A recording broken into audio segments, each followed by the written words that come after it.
Mike,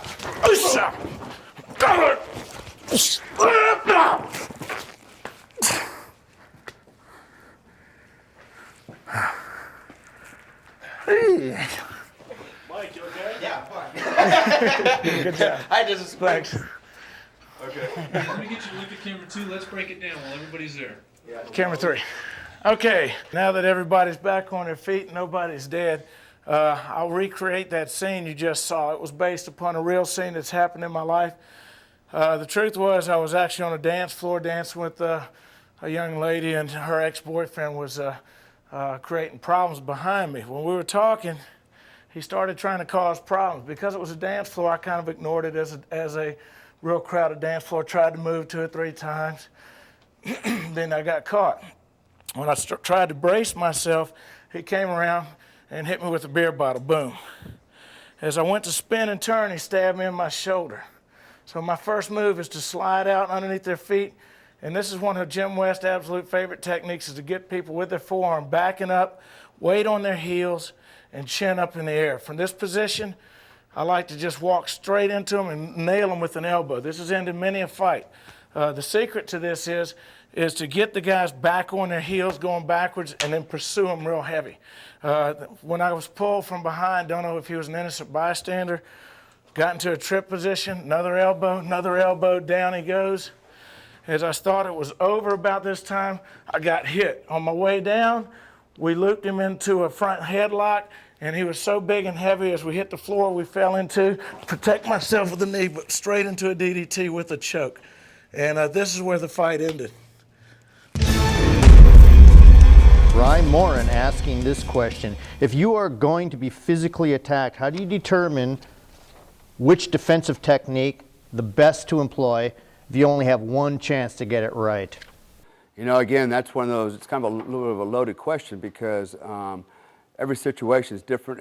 There's many variables and that you have to consider. So, you know, again, I'll defer back to default back to the last question and last answer, which is create distance. Again, you're in a situation, and I don't know, we could, is a guy bigger than you? Is he faster than you? Is it 2 guys, is one of your legs broke? Is one of your arms broke? Are you armed? Are you not armed? What are you armed with? Knife, gun, stick. So there's so many variables that, it's hard to give you a firm answer other than go back to the principles of defense, which is establish distance. Once you have distance, you create time and space, okay? And then when you have that time and space, now you have options to do something else. I always tell people in all my training that, when you train for contingency, the what-if scenarios, and we've talked quite a bit about that before in some of my other teachings and projects here. You can't train for every scenario, but you can imagine a lot of scenarios. And when you imagine those scenarios that you might find yourself in, imagine solutions to those scenarios. And you don't have to sit there and analyze them to death to come up with a solution. Just come up with a solution that you think is reasonable, and guess what? Your brain's naturally going to shelve that thing and put it on the shelf for you, so when that time does arrive, it's almost like your brain defaults to it. It's going to pull that solution down, and it's going to implement it. So what you're doing is you're doing something rather than standing there doing nothing. And so that's part of it as well. So, again, to answer your question, going back to the principles of defense, you want to create distance and space, which really is buying you time and giving you the ability to react. Whatever solution you see or deem necessary, or you already have thought about before. Hey, it's Jimbo here with your next tip. This one's about home invasion. It used to be that burglars would wait until you were gone before breaking into your home. Not anymore. Home invasions are becoming more common because, frankly, the bad guys actually want you to be home, to get your debit card and PIN number, or to find out exactly where you've hidden your cash, or to get the combination to your safe. Thing is, this is a life and death situation for you and your family. You and your family may not survive it, even if you give these goons exactly what they want. In that kind of a scenario, using lethal force to protect yourself and your loved ones is justified. Problem is, What if you're taken by surprise? You may not be able to get to a weapon in time, which is why it's important for you to know how to use your bare hands as lethal weapons. And that's exactly what I've got for you, a series of lethal techniques that can end a deadly threat in seconds using nothing but your bare hands. I've got some U.S. Special Forces to show you their secrets, their extremely ruthless and grisly moves. Pretty shocking stuff, really. I would show them to you right now, but I can't. They're considered to be too violent and deadly for this platform. I've already been warned a couple of times, so showing this on my channel would get me shut down for sure. But you can get them for free just by clicking on the link in the description. Okay, let's move on to our next tip. Okay, the next technique I'd like to talk about is the knee. So far we have strikes with our fist, we have strikes with our elbows. Now I want to talk about how to strike with your knee. Okay, a lot of people may think they know how to strike with their knee, but there are some definite fine points that I'd like to show you. Okay, when you do the knee, I'd like you to start from your initial position. I want you to take a step with your left foot to start the momentum. Momentum is a very important part of all techniques. When you step, I want you to drive your right knee in, and at the same time, pull your right arms back so that the knee goes horizontally into the person. I don't want you to come up like this. This knee strike goes into the ribs of the person and can be used offensively as well as defensively. So when you step with the lead foot, you lean back and point your knee into the target, making sure that the point of your foot is faced towards the ground to make the knee pointier or sharper and to get penetration into the target. So you're going to step, lean and thrust. Again, step, lean and thrust, and come back to your position. When you do the left knee, you can simply either take a little step with your right leg and thrust in the left knee, or you can hop back and thrust in with the left knee. Again, step, left knee, or step, right knee. After the initial thrust, the hands come right back up into position.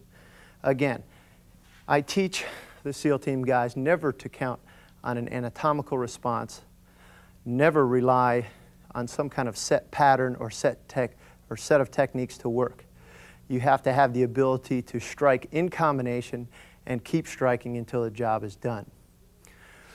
On the knee again, when you deliver the right knee, you'll find yourself sometimes stepping down, and then you can deliver the left knee. Okay, and when we talk about combinations, I'm going to tell you how to put the punch, elbow, knee, and kicks together in different combinations and give you some defensive and offensive drills to work on to build and hone your skill with these weapons. Let me just tell you this. I have a lot of black belts. I have 40 years of martial arts training. And in law enforcement situations and combat situations, I learned that most of it was crap, right? You know, you're not going to be doing spinning back kicks. You're not going to be doing jump flying kicks and karate punches and all that in a real life situation. In a real life situation, people don't leave their punches out for you to block their arm and all that kind of crap. So it's not going to happen. So I've tried all those cool things I learned in the martial arts in the street. And I quickly learned that either I was going to get my ass whooped, and I'm going to talk about, you know, I've had my ass whooped plenty of times. I'll talk about how that happened in some later on. You know, so I had to learn to define the things that were really going to work. When you look at special agent combatives and things like that I've done for TRS, they are basic moves because when it came down to it, basic moves are what worked. When I tried to do a jump side kick, somebody would take me and slam me to the ground. I tried a spinning back kick, somebody hit me in the back of the head. In real life situations, I had to be quick, I had to be efficient, and it was basic stuff that worked. A quick front kick to the groin or to the knee, you know, because everybody protect their groin. A quick smack to the face, you know, a brachial stun to the neck or whatever is what worked. Most of the techniques I learned in Hapkido and Jiu-Jitsu, all the holds and all that, didn't work against drunk people. Didn't work when I was undercover against people who wanted to fight you. Sometimes it wouldn't even work against a woman. I would take a woman and they'd be so into it or drugged up or whatever that I could not take them down.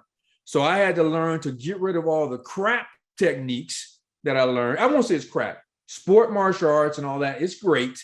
and it's better than not taking anything at all, but it didn't work in real life. And that's what I'm going to tell you. Now, let me tell you the best arts I found that did work in real life. And even that's kind of biased. When I got into Brazilian Jiu-Jitsu, I learned to fight on the ground, and that was a big thing. And the other thing was learning the Filipino martial arts. I learned to fight with elbows and knees and headbutts and all that. That was helpful in a real situation. So that's what I went with, kneeing someone, taking them to the ground. But even with Brazilian Jiu-Jitsu, it was limited because I had a gun on. I had a knife on. I had other gear on. I didn't want to go to the ground, and I have to take one hand to hold my gear, if not both hands, while the guy's wailing on me. So all these guys say Brazilian Jiu-Jitsu, it is great, and it helped me a lot, but it's not the end-all be-all when you have weapons, you know. And and by the way, he can attest to this. Most of the time when I was in a fight, there's going to be 3 guys hitting you in the back of the head, somebody over here kicking you, you know, and other people were going to be involved in that fight. So I had to learn things that were quick, devastating, and was going to end the fight in just seconds.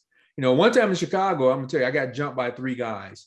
And luckily his brother got me out of this. But these 3 guys came up to, we had fought them several times. And when they had me surrounded, you know, this is before I knew martial arts and all that kind of stuff. So every time I threw a punch at one guy, 2 guys would hit me. I turned and punch another guy, 2 guys would hit me.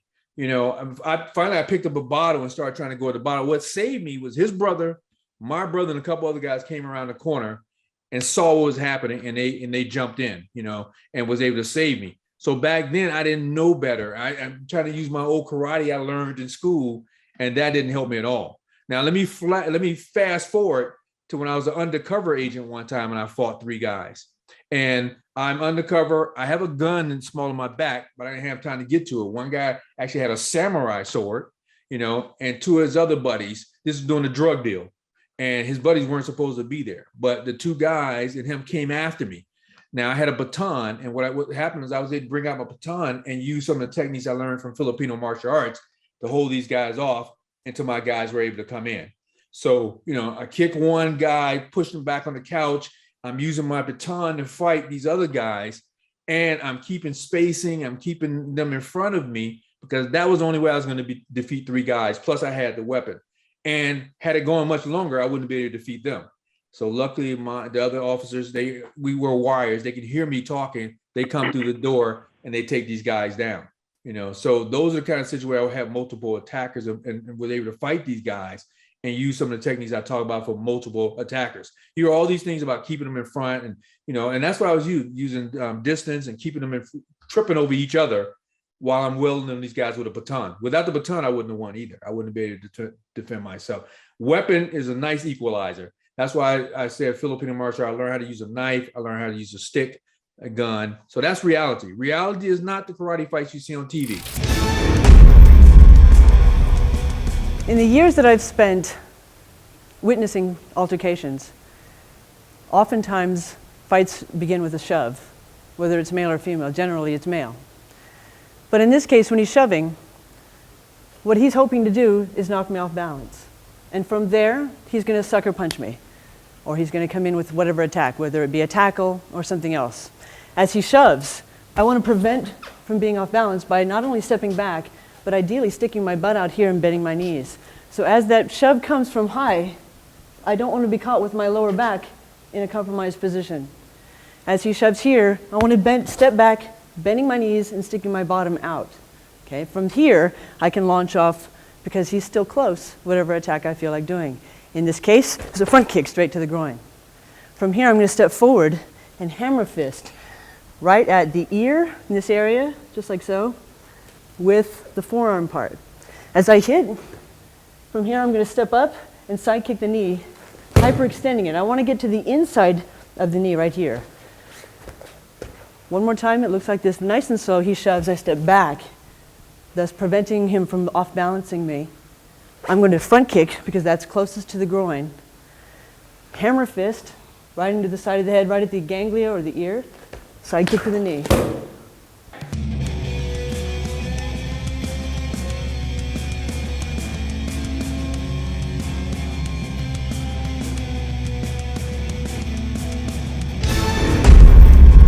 I want to talk to you about staying centered and getting offline. My preference is getting offline. as a smaller person, I don't want to stand here and exchange blows with this person. It's not a contest as far as I'm concerned. This is my survival. If I have to, because of my location, because of people around me, walls, cars, we may be in between two parked cars, then I may be forced to stay centered on him. But if I have the opportunity, I'm going to get offline and get outside of his attack. Okay, and that's what I've done here is I've stepped to the outside for these grabs, done the escapes and the takedowns from here. Okay, you may not always be able to do that. You may have to stay centered with these people. And we will discuss this continually as we go through, and I'll talk to you about having to stay centered and the alternative of getting to the outside.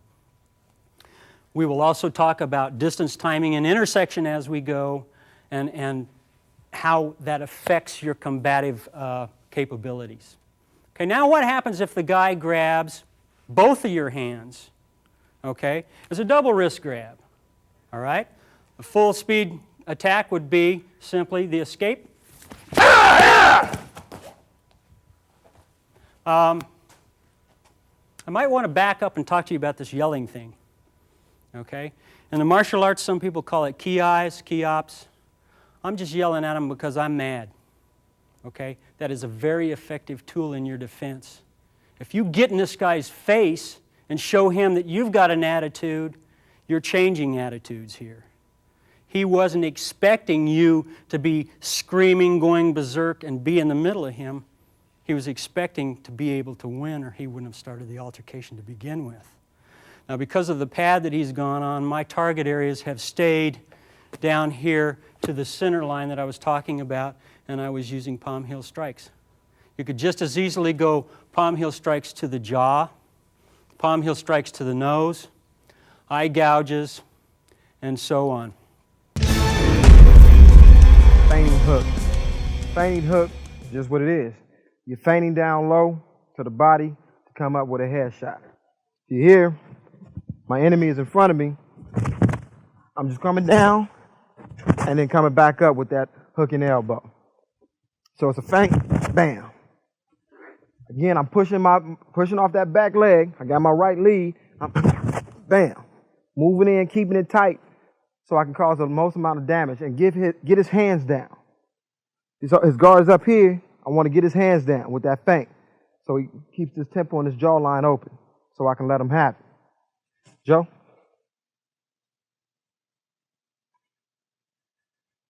I'm going to use Big Joe. Go ahead and put your guard up. When I come in and I feint, bam, that's my first angle. Come from this side. I'm here. I'm pushing off. That's my first angle. Give me a reaction.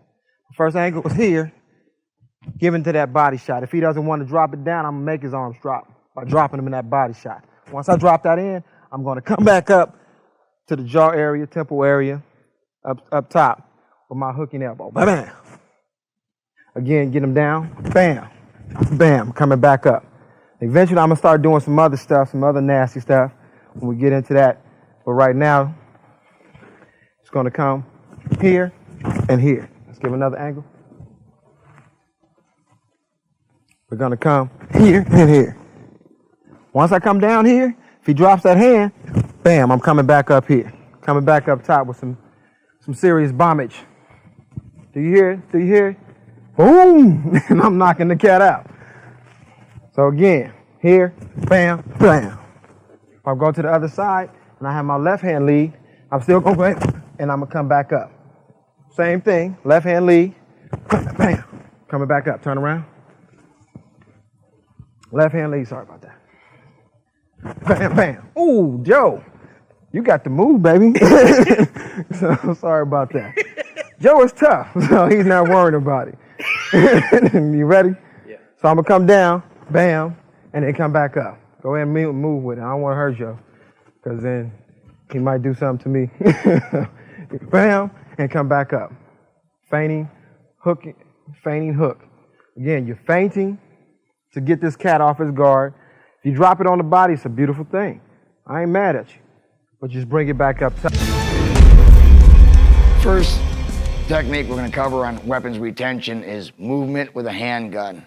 When you shoot IPSC, law enforcement, almost anybody, you're trained to move with a weapon. That's not having the weapon holster, it's in your hand.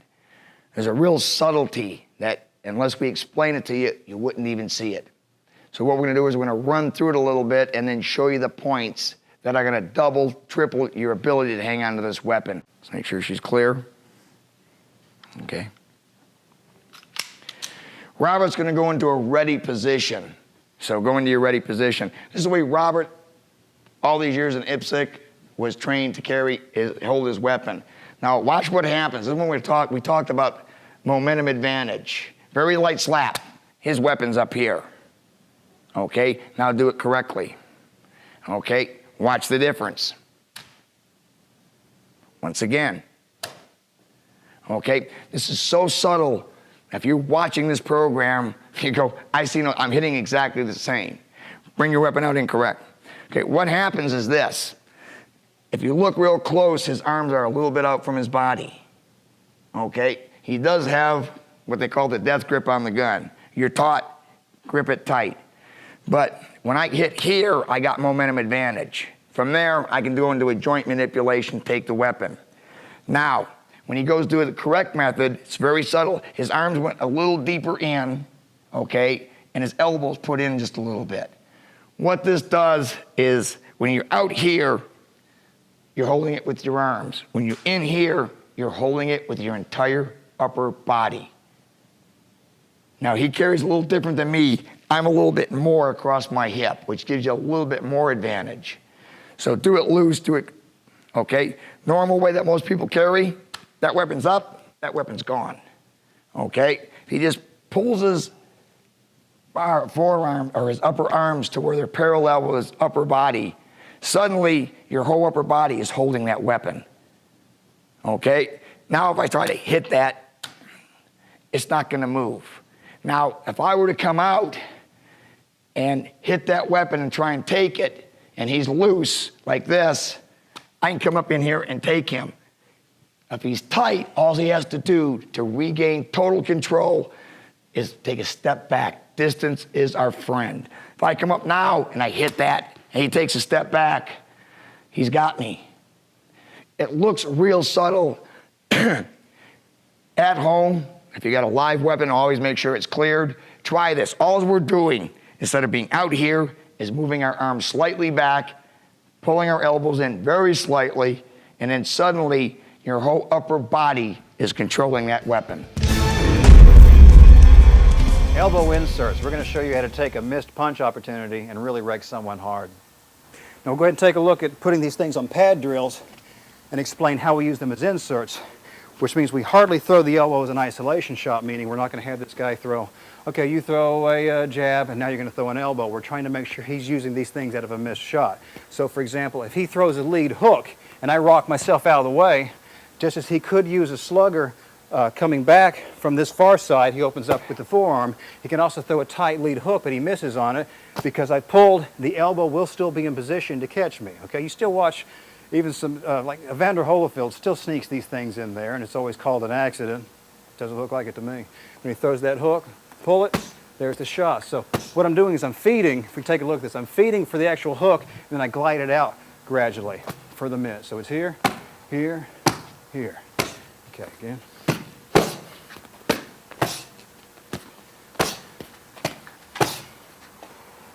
Sometimes I will actually give him the hook. Bam. Sometimes I'll make him miss and put the elbow in. And it's just you getting used to the subtle idea of whenever you're throwing your hooks, as soon as you feel the hook is missing and biting some air, rotate that fist in so your elbow comes back into play.